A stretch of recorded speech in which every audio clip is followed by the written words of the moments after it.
ஒரு பையன் இருந்தான்.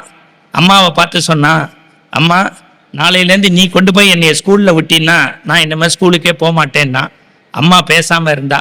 5th படிக்கும்போது ஆனுவல் டேல அவனுக்கு தான் ஃபர்ஸ்ட் ப்ரைஸ் ஹெட்மாஸ்டர் கொடுக்க போனார். அம்மாவை பார்த்து சொன்னான், நீ அங்கே வந்தீன்னா நான் ஸ்கூலில் போய் பரிசே வாங்க மாட்டேன்னா. அம்மா பேசாமல் இருந்தா. 10th அவன் தான் ஸ்கூல் ஃபஸ்ட்டு, பிரின்ஸிபால் மெடல் போட்டார். அம்மா நீ வந்தீன்னா மெடல் வாங்க போக மாட்டேன்னா. +2 அவன் தான் ஸ்டேட் ஃபஸ்ட்டு, கலெக்டர் பரிசு, நீ வந்தீன்னா வாங்க மாட்டேன்னா. அடுத்து ஒரு நல்ல அருணை மாதிரி ஒரு இன்ஜினியரிங் காலேஜில் சீட்டு, 4 வருஷம் முடித்தான். ஐடி செக்டரில் 72%, அவுட்ஸ்டாண்டிங்காக 6 மாதம் இங்கே வேலை பார்த்தான். அப்படியே ஆஸ்திரேலியா கிளம்பி போனோன்னு அம்மாவை சொல்லிட்டா, நீ என்னோட கூட வரக்கூடாதுன்னு. அங்கேயே 3வது வருஷத்தில் ஒரு பிள்ளையை பார்த்து கல்யாணம் பண்ணிட்டான். அந்த வேலையை கரெக்டாக செய்வான். ஒரு குழந்தை பிறந்தது. இதுக்குள்ள காலங்கள் ஓடிடுச்சு 17 வருஷம். இப்போ அவனுக்கு பிறந்த குழந்தைக்கு 1 வயசாச்சு. எப்போதுமே ஒரு தாய்க்கு ஒரு காலம் வரைக்கும் தான் கணவன் பெருசு, அப்புறம் தன்னுடைய புள்ள பெருசு, அப்புறம் புள்ளைக்கு பிறந்த புள்ள பெருசு. இப்போ அந்த தாய் கேட்டா, மகனே 17 வருஷம் உனக்கு எனக்கு இடைவேளி, என்னை எங்கேயும் வர வேண்டான்னு சொல்லிட்ட. இன்னைக்கு உனக்கு பிறந்த புள்ள என்னுடைய பேரனை பார்க்கறதுக்கு எனக்கு அனுமதி தெரியான்னு ஒரு கடிதம் எழுதினான்.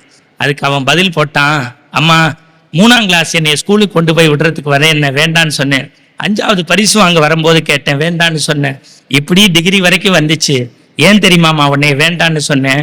பள்ளிக்கூடத்தில் எல்லாரும் இவனை கலெக்டர் பையன், இவன் வாத்தியார் பையன், இவன் வக்கீல் பையன், இவன் இயக்குனர் பையன்னு எல்லாருக்கும் பேர் வச்சு கூப்பிடுவாங்க. என்னைய மட்டும் பொட்டக்கண்ணோடைய பையன்னு உனக்கு ஒரு கண்ணு இல்லாதனால என்னை கேவலப்படுத்தினாங்கம்மா. என்னுடைய கேவலங்கிறது என்னோடைய போட்டும், எனக்கு பிறந்த பிள்ளையும் நீ பார்த்து கொஞ்சினா பொட்டக்கண்ணோடைய பாட்டி தானா இவன் அப்படின்னு சொல்லுவாங்கம்மா. அதனால என் பிள்ளைக்கு உன்னுடைய பேரனுக்கும் பொட்டக்கண்ணுங்கிறது வேண்டாமா, நீ வராதேன்னா. அதை படிச்சுட்டு அந்த தாய் ஒரே ஒரு கடிதம் போட்டா, தம்பி உனக்கு எனக்கு 17 வருஷம் இடைவெளி, ஏதோ சின்ன வயசு நீ அப்படி சொன்னேன்னு நான் யதார்த்தமா இருந்தேன். இப்போ ஒரு வார்த்தை சொல்லிட்டேனா தான் என் ஆத்மா சாந்தி அடையும். இந்த ஒரு கண்ணு ஏன் பொட்டையாச்சுன்னு உனக்கு தெரியணும்.